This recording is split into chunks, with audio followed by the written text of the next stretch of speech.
There's something about the sound of rain at night, the way it softens everything, the way it hides small noises, the way it makes the world feel farther away. Tonight, I'm going to share a series of true unsettling experiences. These aren't loud or shocking. They don't rely on anything extreme, just quiet moments.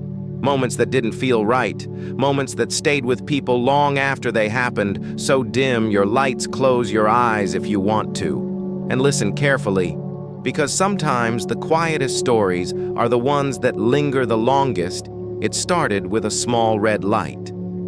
But before we unveil this story, make sure to comment below where you are watching from, and if you enjoy this story with the moment of joy, don't forget to subscribe. Daniel had installed a security camera in his apartment not because anything had happened, but because he lived alone and thought it was a smart precaution. The camera sat on a shelf in his living room facing the front door. Simple, harmless. At night, it emitted a faint red glow to indicate it was active. At least that's what it was supposed to do one night. Daniel woke up around 2:17 a.m. He wasn't sure why the rain outside was steady, calming, but something felt off. That's when he noticed the camera. The red light was off. He sat up staring at it. Maybe it lost power, maybe the connection dropped. But as he reached for his phone to check the app, the red light blinked back on just once, then stayed solid. Daniel froze because the app hadn't even loaded yet. The next morning, he checked the footage. Everything looked normal until 2:16 a.m. 1 minute before. He woke up. The camera feed glitched not completely, just enough to blur the image, and in that blur there was movement, not near the door, not near the windows, but directly in front of the camera, close enough to block part of the frame, like something had been standing there watching. After that night, Daniel started turning the camera off before going to sleep. He never told anyone why, but sometimes when the room was completely dark, he still felt like something was watching him from the exact spot where the camera used to be. The rain continued steady and quiet. Some people say technology gives us peace of mind, but sometimes it only shows us what we were never meant to notice. Maya lived in a quiet apartment building. Nothing unusual, no strange neighbors, no history, just a normal place to live. But her front door had one odd habit at night, right? Before she went to bed, she would always check the lock every night. Same routine, lock the door. Turn the handle to be sure, then walk away. But after a few weeks, she noticed something strange every morning. The door felt different, still locked, but the handle felt slightly warm. At first, she ignored it. Maybe it was just the temperature of the room. Maybe it was nothing, but one night she decided to test something after locking the door. She placed a small piece of tape across the edge. If the door opened even slightly, the tape would break. Simple. She went to sleep at exactly 3:08 a.m. She woke up, no sound, no movement, just awake.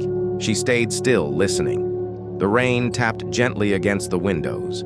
Everything seemed normal until she remembered the tape. Slowly, she got out of bed and walked to the door. Her heart was calm, but her steps felt heavier than the usual. She reached out and turned on the light. The tape was still there, unbroken exactly where she left it, but the door handle was already slightly turned, as if someone on the other side had tried to open it and stopped. Maya didn't sleep much after that. She moved out 2 weeks later, and to this day she still checks every door twice before going to bed. The rain didn't stop it, never really does on nights like this sometimes. It's not what you see, it's what almost happened that stays with you. Ethan worked late nights from home. His desk was positioned near a window during the day. It reflected sunlight at night. It reflected the room one evening while working. He noticed something subtle when he moved. His reflection didn't follow immediately, not by much, just a fraction of a second. He leaned closer to the glass, moved his hand. This time it matched.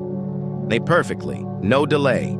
He laughed it off, probably just his eyes playing tricks on him. But later that night, around 1:40 a.m., it happened again. He turned his head, and for a split second, his reflection didn't. This time, he didn't move. He just stared, waiting, and slowly, very slowly, the reflection caught up. Ethan closed the curtains that night, and he hasn't opened them after dark since, because what bothered him most wasn't the delay. It was the feeling that something on the other side had needed time to react, and the rain kept falling steady, soft, endless, filling the silence between every thought, every movement, every moment that felt just slightly out of place. And if you're still listening, if you're still awake, you might start to notice it too.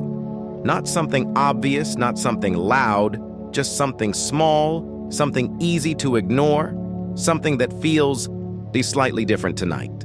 The night continued without interruption, the rain never rising too loud, never completely fading, just constant, just present, like a quiet background to everything that followed. And somewhere in that steady rhythm, another story begins. A man named Victor had recently moved into a new place. Nothing unusual about it, just a small apartment on the 3rd floor. The kind of place that feels temporary, even when you sign a long lease. The first few nights were normal, quiet, uneventful.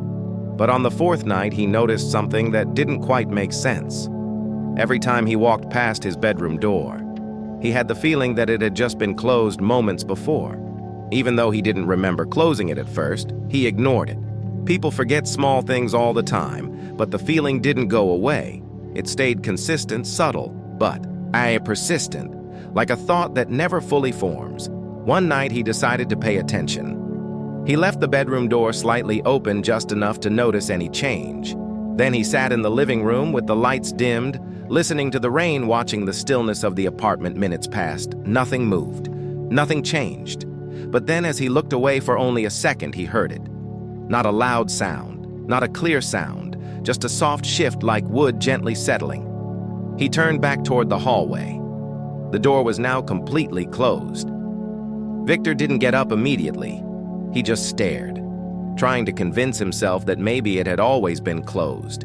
Maybe he just hadn't noticed properly, but deep down he knew exactly how he had left it, and the rain kept falling. Steady, soft, unchanged, like it had been there long before and would continue long after. And Victor, he eventually stood up, slowly walking toward the door, each step quieter than the last, as if making less noise might somehow reveal more. When he reached it, he didn't open it right away.